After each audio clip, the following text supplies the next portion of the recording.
Okay, so hi everybody, good morning, afternoon, good night, wherever you are. I'm Yaron from Tel Aviv, Platforms Business Models in Data Markets with Network Effects. It's a joint work with Sarit Markovich from Kellogg. Sarit is here, I think I saw her. Sarit, feel free to join in whenever you can to the discussion.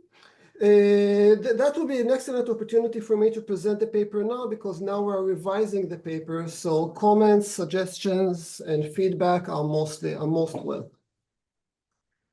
So the motivation. Oops, let's start. Good. So the motivation is the following. Well, we know that platforms adopt a variety of business models. Okay, they don't do the same thing. Where some platforms adopt the standard business model of a regular firm, they offer a service or a product and they charge a price for this service. Other platforms, however, are free, but in a way they commercialize the user.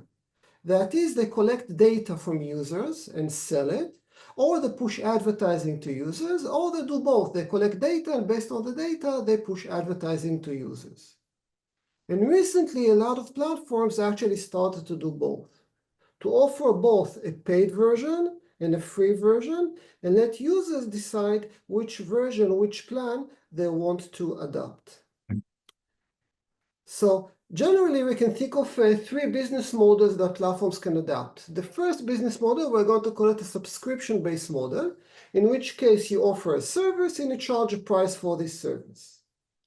The second business model is a database model, in which you offer the service for free, but you commercialize the user. You collect data from users and sell it to advertising, or a model will also fit to the case in which you push advertising to users. The third business model will be a hybrid model, in which you offer both a subscription plan and a database plan, and you allow users to decide which plan they would like to adopt. So in this paper, we study a platform competition in markets when platforms endogenously choose their business models. We ask three main research questions. First, what determines the platform's business models?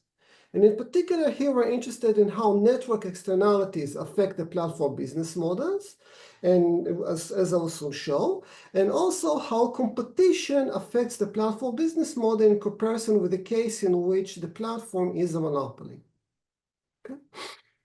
Now, the second research question is followed by the common perception that many of us have, that if we will introduce competition into market for platforms, then platforms will collect less data on us because they would like to offer more value to consumers. Okay? So the question is whether this is indeed the case. This is one such citation recently by the OECD, arguing that insufficient competition would hinder individual data privacy rights or principles. So the question is whether this is indeed the case, whether indeed competition results in less data collection than under monopoly. Now, the third research question that we would like to investigate is whether it is welfare enhancing to allow platforms to adopt the hybrid model to begin with.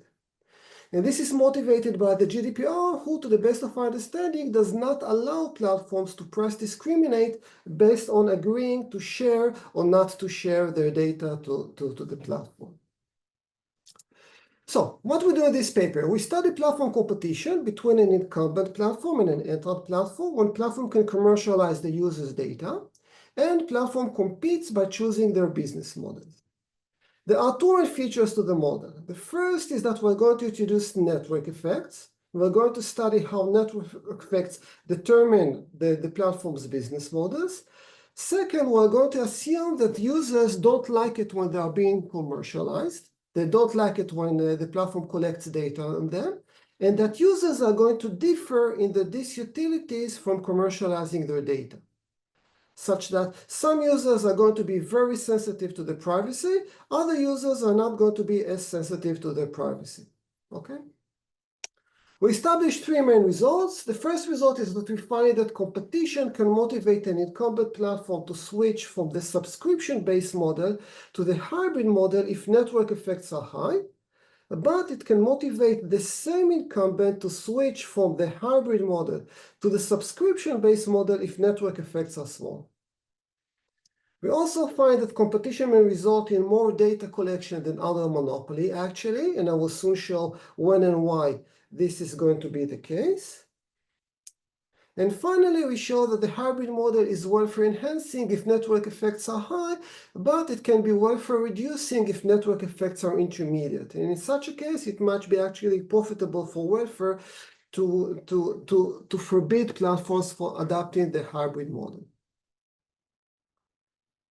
Okay, so a very, very brief review over the literature, just to place the paper in the context of the related literature. Our paper extends the literature on platforms business model, and we extend it to the case of network effects, which I think are a very important feature of markets for platforms. We also contribute to the literature on platform with network effects, to the case of business models that depends on the agreeing or not agreeing to share the user's data. And finally, we also relate to the growing literature on privacy and network effects, where again, the main contributions of our paper is the combination between network effects and the heterogeneity in users' disutility from commercializing the data. This is what's going to push our entire results, as I will soon show. Okay, so returning to the model. Now, I'm unfamiliar, I'm not sure what are the laws of the format, but I'm very much willing to accept questions and comments throughout the discussion. So feel free to comment and ask questions throughout the discussion. So the model is going to be the following. Consider two competing platforms, an incumbent and an entrant. Now, users benefit from network effects, and we denote by beta the utility of a user from interacting with each other users within the same platform. Now, the platform can commercialize the user, and we denote by alpha the commercial benefit to the platform from each user. That will be the profit that the platform can make by commercializing or by selling the user, by turning the user into a product. This can be done by either collecting the user's data and selling it to advertising, and our model will also work in the case in which the platform show advertisements to the user, though I will focus on the first interpretation. Okay, now users don't like it when their data is being commercialized, and we denote by K the user's disutility when the platform commercializes the user's data. Okay. Now, this disutility is going to vary between users. And suppose that K is uniformly distributed between 0 and 1, such that these users, for example, are very sensitive to their privacy. They really, really don't like it when their data is being commercialized. These users, well, they don't care all that much about their privacy. Okay? Okay. So this implies that the utility of a user of type K from joining a platform is going to be some base quality V plus beta, the network effects, times the number of users that join the platform, minus the disutility from commercializing the user, should the platform indeed commercialize the user, minus the price, if indeed the platform charges a positive price. Now, throughout this talk, I'm going to focus on what we have so far, which is the case in which V, the base quality, is the same for both platforms. As an extension, now we would like to extend the paper to the case in which there are different Vs, such like there will be VI and VE for the incumbent and for the entrant. This will actually give the entrant a fair chance at winning the market if its quality is substantially higher than that of the incumbent. Okay. Business models. Okay, so each platform can choose one of three business models. The first is the subscription-based model, in which case you charge a positive price P, and the platform commits not to collect or to commercialize the user's data. Okay? That's the first business model. The second business model is database business model, in which case the price is 0, but the platform does not make this commitment. And if it does not make the commitment not to commercialize the user's data, it is obviously that it's going to commercialize as much data as it possibly can. Now, throughout this talk, this is what we have so far in the paper. We're assuming that the platform does not have a full commitment power to say to user, look, I'm only going to collect some of your data, like half of your data or several data items, but not all of your data. We're not going to allow it so far. In a new paper that actually Salit and I are now working on with Israel from Northwestern University, we are studying the case in which the platform can offer menus of contracts that differ in the price and in the amount of data collection. Okay, this is actually very challenging because the concept of focality is very different if we allow this menu of contract. I think we got it figured out, but this will be a new paper, and we hope to have a new version soon. But this is what we have so far. So then we have the subscription base, we have the database. A third business model will be to combine the two models together, which will be the hybrid model. Here the platform offers a subscription plan with a positive price and a commitment not to collect data, and a data plan with a price equals to 0 and a non-such commitment not to collect data. And users decide which contract they want to adopt. Okay. Timing. So the incumbent gets the first pick of choosing a business model. Then the entrant enters and chooses a business model. Then platforms set prices whenever relevant. Of course, that will be determined by their business models. And users decide to which platform to join. Okay? Users can, of course, stay out. If they stay out, they earn the reservation utility of 0. Oh, focality. So we're talking about markets for platforms with network effects. And in the market for platforms with network effects, we typically have multiple equilibria that we need to address, and we address it by adapting the concept of focality in the following sense. Suppose that platforms already chose their business models. And suppose they chose the business models, they chose the prices, and now we are all the users in this market, and we have to decide to which platform we would like to join. So here, because of network effects, there can be multiple equilibria. We can all decide, even though we make individual decisions, we can all make individual decisions to join the incumbent platform simply because we expect everybody else to join the incumbent platform, and therefore we join the incumbent because we want to benefit from the network effects of interacting with everybody else.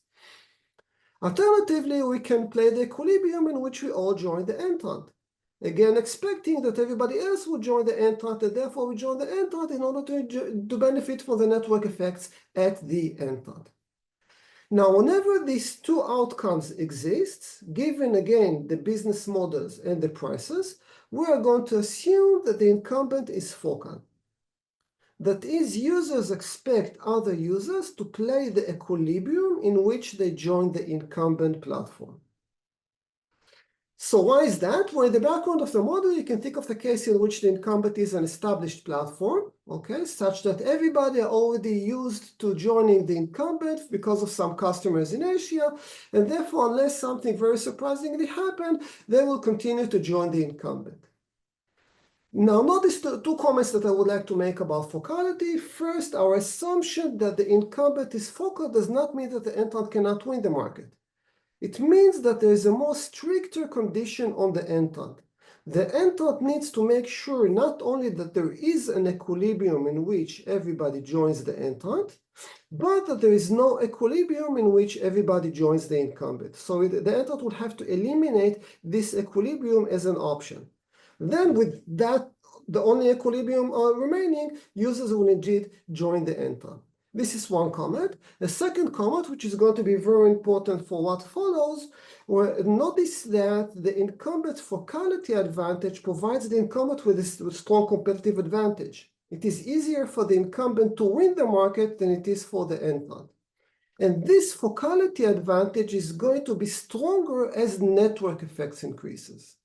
So as network effects increases, it is easier for the incumbent to win the market. And as I will soon show, the incumbent will be less fearful from interacting and competing with the entrant as network effects are going to be higher. And this is one of the key forces that is going to derive our results. Okay. So, with your permission, I will skip the technical analysis. This is noontime here in Tel Aviv, okay? So we have the technical analysis in the paper. It is available on our website. You are most welcome to read it. I think I will be able to describe the intuition and the forces behind them by using a set of figures. So I will do that instead of showing the equations. So what we find is that in equilibrium, there can be two market configurations. The first market configuration is going to be the hybrid model. And I can illustrate the hybrid model as follows. In this case, the incumbent adopts the hybrid model, okay? Given that these are the users, and remember that this is the users, these utilities from commercializing their data, then there's going to be a threshold of the user somewhere here, such that these users who really don't like it when their data is being commercialized are going to join the incumbent and adopt the subscription plan of the incumbent. These users who don't really care about their privacy are going to join the incumbent and adopt the data plan of the incumbent. But all users are going to join the incumbent, and all users are going to benefit from the network effects of all other users. Okay? As for the entrant will make the utmost effort he can in order to try to win the market. So the way to do that is to adopt the subscription-based model and charge a price of 0, which is essentially meaning that he offers the platform for free. Okay, you don't have to pay by giving away your data. You don't have to pay a physical price for the product, but still will remain an empty platform simply because it is non-focal, and everybody expects everybody else to join the incumbent. So that's the first market configuration that comes out as a potential equilibrium in this game. Now, what is the advantage and disadvantage from the viewpoint of the incumbent of this market configuration? Well, the advantage is that, well, I dominate the market. And this is beneficial for me, not only because I serve all users, but also because all users can enjoy the network effects and all other users. And in particular, for these users, to whom I charge a positive price, I can actually collect some of their network effects because these users gain network effects from interacting with these users, as they all belong to the same platform. The disadvantage is that the entrant is going to be a very fierce competitor. The entrant is actually competing on the entire market and is making the utmost effort in order to try to win the market, okay? Now, remember that the incumbent is focal. And remember that focality is stronger the higher are the network effects. So as network effects become stronger, the incumbent becomes a more focal platform, okay? Has a stronger competitive advantage, and therefore the advantage of dominating the market becomes stronger. The disadvantage of competing with the entrant becomes weaker because I don't mind competing with the entrant. I'm focal. I'm the strongest platform in the market. And therefore, the incumbent will have a stronger tendency to adopt this business model, as I will soon show. Now, the second market configuration will actually work on the opposite direction. Under this market configuration, the incumbent adopts the subscription-based model. The entrant adopts the database model. So here there's going to be a threshold, a potentially different threshold than before, such that the incumbent will serve these users with a subscription-based model. These are, again, the sensitive users, so they prefer to pay in order to avoid giving away their data. These users don't care about their privacy, so they prefer to join the platform for free and giving away their data. So that's the second market configuration. And notice that here they are going to have two active platforms in the market, where the entrant chooses the database simply in order to differentiate itself from the incumbent's business models. So what are the advantages and the disadvantages from the incumbent viewpoint here? Where the advantage is that now the incumbent does not compete over the entire market, but only on the marginal user who is somewhere here. So competition now is less intense than in the previous business model, in which case the two platforms competed on the entire market instead of only on the marginal user at the middle, okay? The disadvantage is that now, in order to relax competition with the entrant, I have to share the market. And this means that not only that I lose these users, but the users who join me, who join the incumbent, cannot enjoy the network effects of these users, as these users go to a different platform, okay? Now, as network effects increases, now we have the opposite case. The disadvantage becomes stronger because it is very costly for me to give up on the network effects that these users could potentially gain from these users. The advantage becomes weaker because, again, I'm not afraid of competition so much. So this market configuration becomes less desirable as network effects increases. So the first market configuration was more desirable as network effects increases. This market configuration becomes less desirable. So therefore, we have the following result. So suppose that this is the commercial benefit. That is the profit that the platform can make by commercializing the user. And suppose that these are the network effects. So then there's going to be a threshold strictly decreasing in beta, such that in this region here, the incumbent will share the market with the entrant. The incumbent will adopt the subscription base. The entrant will enter and adopt the database, and they will both be active in the market.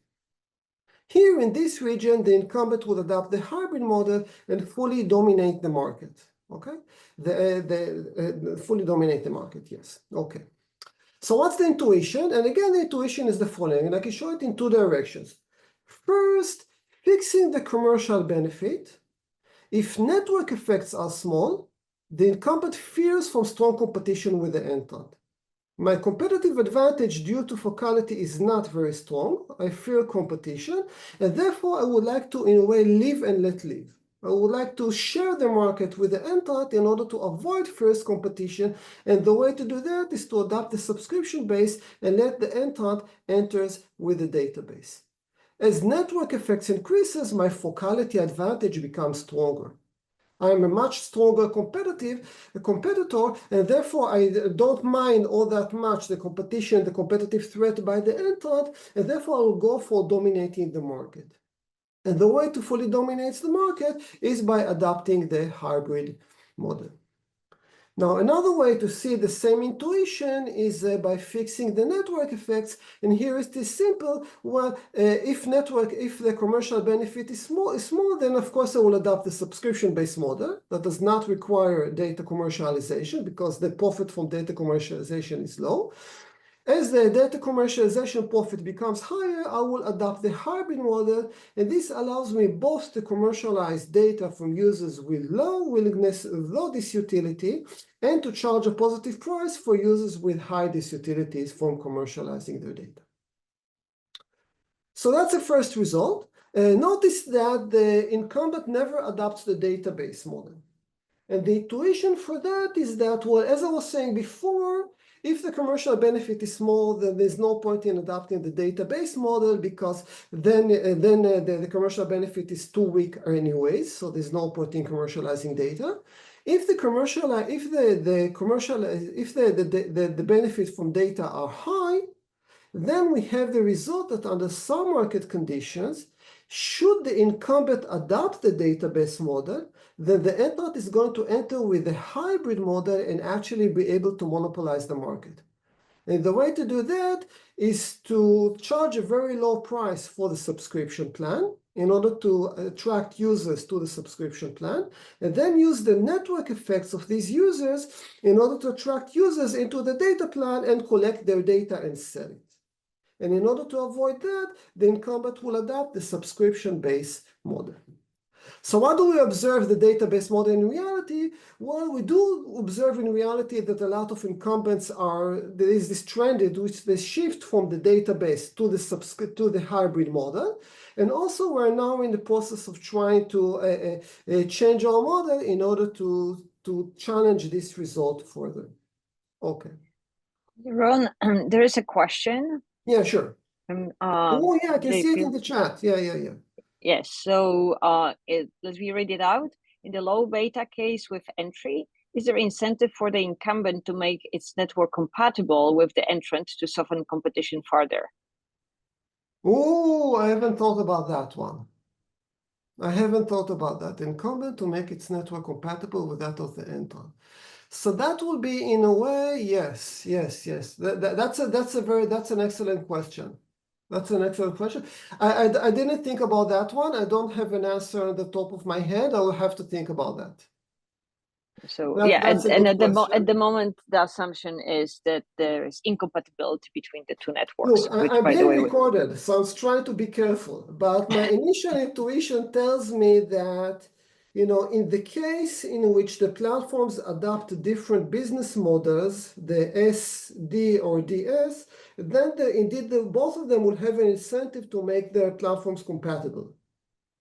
But in the case in which the incumbent adopts the hybrid model, then it will actually will not want to make these products compatible. But that's just an intuition that I throw out of my head. I didn't do the math. So I really don't know whether this intuition is correct. But I like this idea. I like this idea very much. Thanks a lot. Okay. Okay. Oh, monopoly. Okay. So in order to highlight how competition affects the platform business models, it will be useful to compare the case of competition to the case in which the platform or incumbent is a monopoly.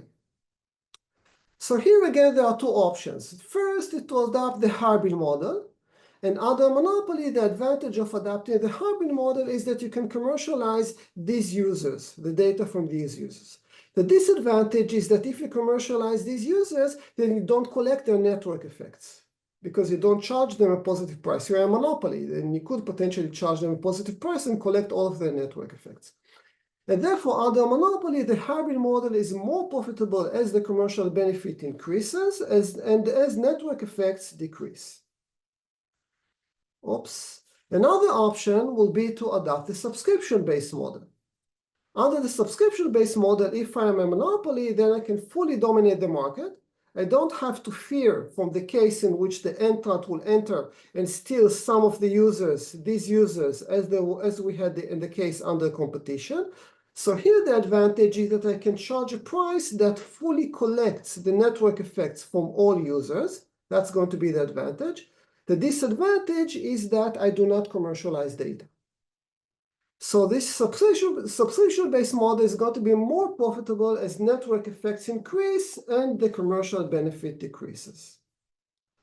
So then we have the intuition that under monopoly, if the incumbent does not face the threat of competition, then there's going to be a different threshold, which is going to be strictly increasing with beta, such that the monopoly will adopt the subscription-based model here and the hybrid model here. And again, I can show the intuition for both directions. Well, obviously, as the commercial benefit increases, we have an incentive to switch from the subscription-based model that does not require data commercialization to the hybrid model, in which you can data commercialize, okay? The second, if we move from here to here, and actually it will be easier to see the intuition if we move from here to here. Well, here, because network effects are high, it is optimal to adopt the subscription-based model, charge a positive price, and collect everybody's network effects. Here, if network effects are low, then there's no point in charging a positive price from everybody. You might as well commercialize the data from low users. So what do we have? We have that under monopoly, there's going to be a threshold which is strictly increasing in network effects. Under competition, remember that there was a threshold which is strictly decreasing in competition.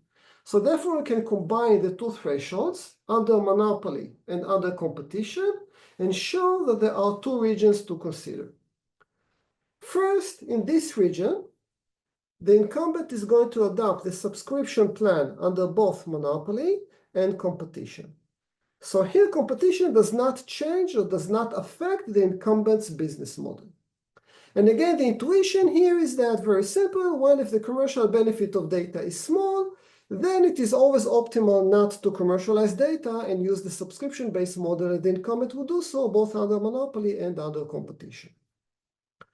Likewise, if the commercial benefits are very high, then it is optimal to commercialize data, and therefore the incumbent will adopt the hybrid model under both monopoly and competition. So here again, the competition does not change the platform's business models. But what happens for intermediate commercial benefit?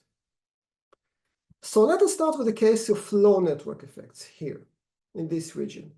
Here, competition drives the incumbent to switch from the hybrid model under monopoly to the subscription-based model under competition. Now, why is that? Well, under monopoly, as I explained below, the incumbent adopts the hybrid model here. And the hybrid model results in serving all users in the market. Under competition, if the incumbent will try to keep on dominating the market, he will face with a very strong competitor. Now, because network effects are not strong enough here in this region, the focality advantage of the incumbent is not strong enough.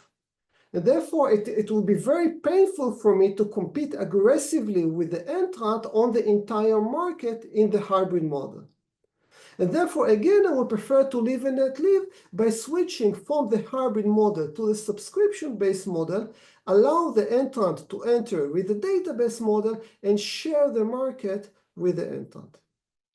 So again, we have that for low network effects, this competition is going to motivate the incumbent to switch from the hybrid model to the subscription-based model.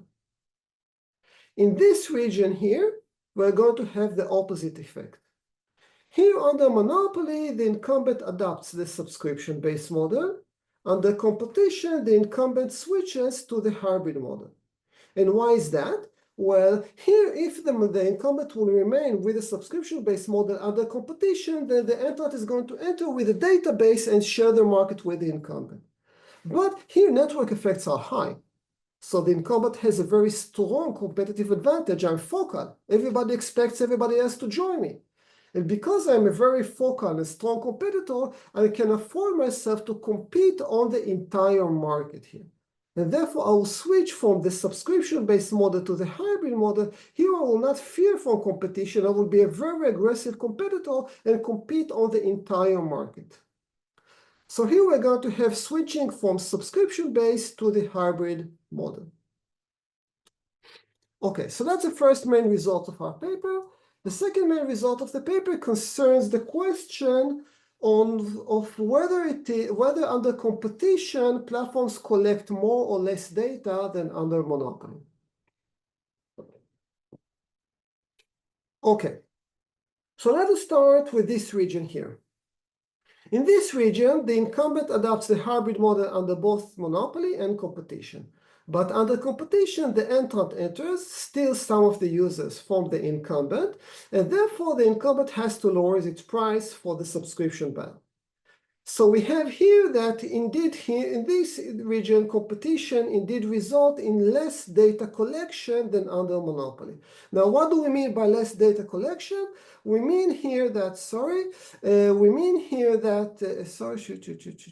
yeah, I'm here, okay. So what do we mean by less data collection? Well, it's the same data collection per user, but here there will be less users that the platform will commercialize their data under competition than under monopoly. So that will be this region here. Now, what happens in this region here? In this region, the monopoly adopts the hybrid model. Under competition, the entrant enters and adopts the database model, but it's possible to show that indeed here the entrant collects less data than under the incumbent monopoly. So here again, competition results in less data collection than under monopoly, which is what we might expect to begin with.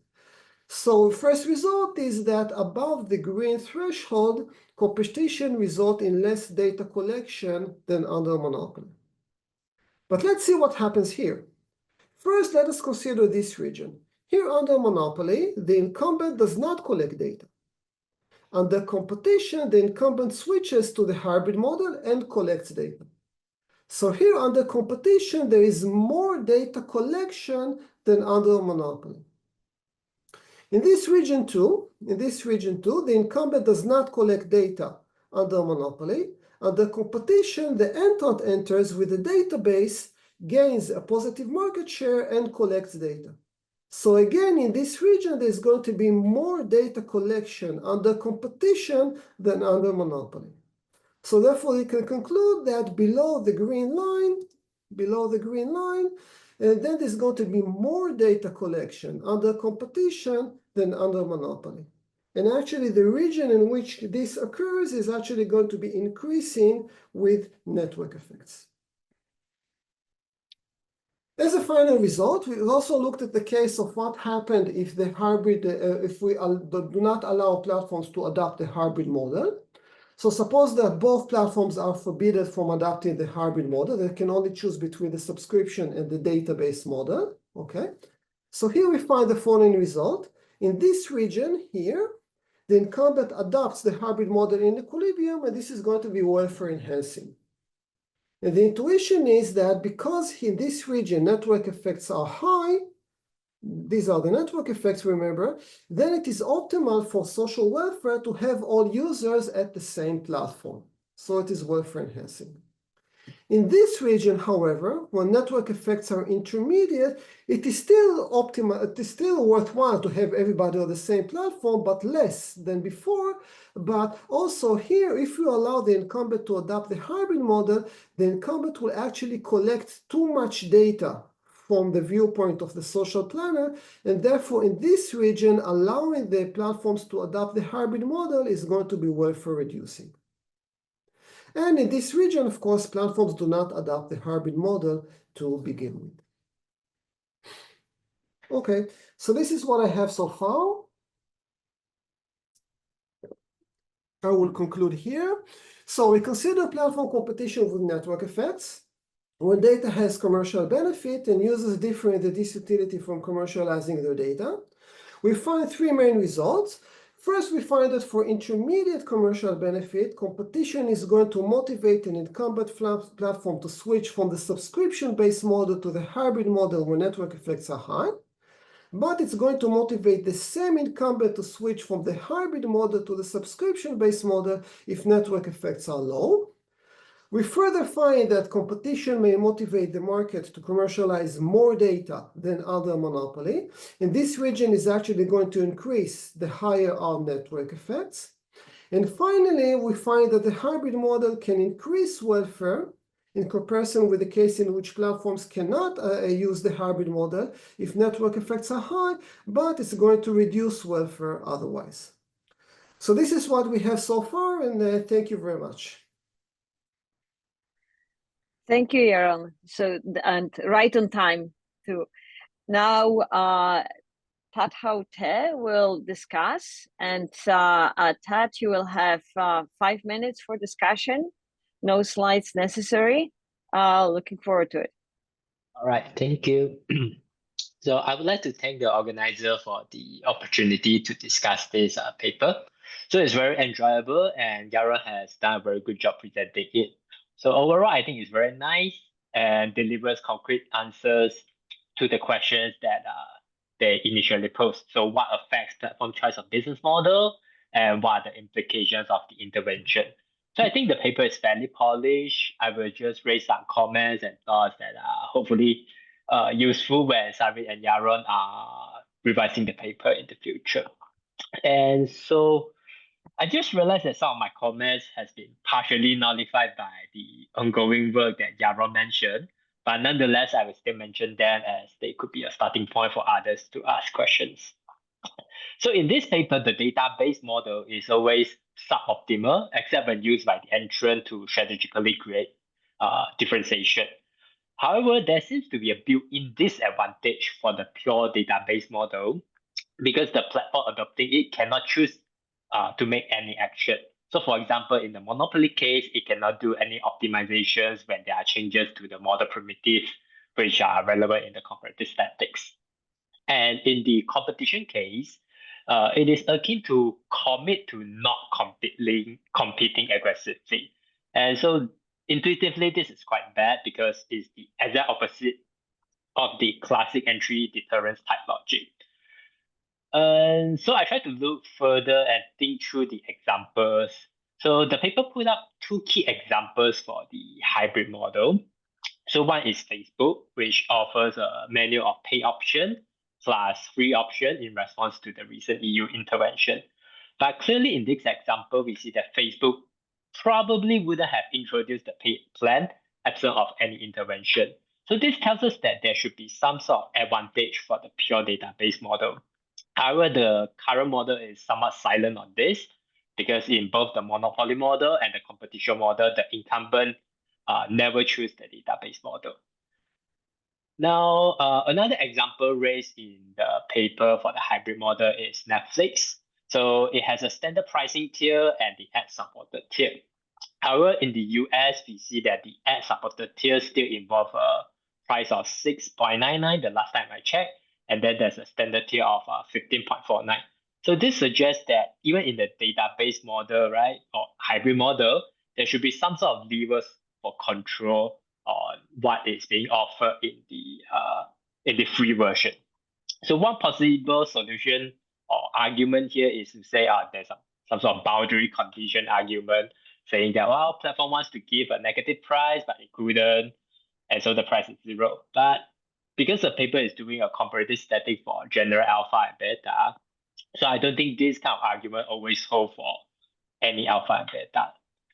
So all in all, I think the paper can consider allowing some strategic decision in the database model or some other ingredients so that the database model is not always dominated. But it seems that Yaron and Sarin are already looking at this direction. Okay, I still have time. So my second comment is a bit cheap. So currently the paper assumes sequential business model adoption. So the incumbent goes first, commit to a business model. Now again, if we go back to the Netflix example, right? It started off as subscription, but recently adopted this multi-tier model in response to the competition. So that seems to suggest that, well, that a simultaneous adoption timing is quite reasonable as well. And in fact, I think some of the business model competition paper you have cited also take this simultaneous adoption timing. Now, given that the model is quite tractable, I think it's worthwhile to say something about this case so that we know the results are not driven by this timing assumption. And let me see. Okay, so the last comment is about some sort of relation with the literature. So I think there's a neat connection with the freemium pricing because the hybrid tier is essentially freemium, right? The platform offers a menu, you pay with your data or you pay with monetary price. And then the question is what affects the platform decision on whether to offer this menu, so whether to adopt hybrid. So my limited understanding of that freemium pricing line of work is that the focus is mostly on launching problem or a price discrimination strategy. So I think the current paper nicely has a contribution on that direction because the trade-off here is not so much on price discrimination, but it's on adopting this business freemium pricing model as a strategic differentiation kind of angle. So I think that's a neat contribution as well. So all in all, I like the paper, and I think it's very nice, especially given that I have seen the paper twice, once in class and once over here.